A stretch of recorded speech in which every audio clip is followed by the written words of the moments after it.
রক্তাক্ত কাশ্মীর, কলমে পবিত্র হাজরা। গুলিটা সেদিন মোদের লাগেনি, লেগেছে জাতির বুকে। সবাই হয়তো বেঁচে যেতাম যদি কলমা পড়তাম মুখে।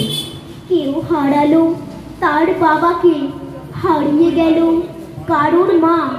ধর্মের নামে নোংরামিকে করবো না আমরা ক্ষমা।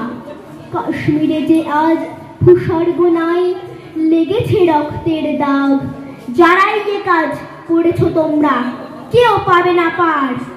কাশ্মীরে সব হিন্দু মুসলিম থাকে মিলেমিশে। মোদের মতো অতিথিদের তারা ভীষণ ভালোবাসে। কাশ্মীরের মানুষ আজ অসহায় হয়ে ফেলছে চোখের জল। পর্যটকরাই ছিল ওখানের রুটি রুজি আর চলার মনোবল। তাদের এই সম্প্রীতিকে করছে যারা নষ্ট, বীর জওয়ানদের গুলির নিশানা। হবে না লক্ষ্যভ্রষ্ট, কোনো দিন হবে না লক্ষ্যভ্রষ্ট। নমস্কার।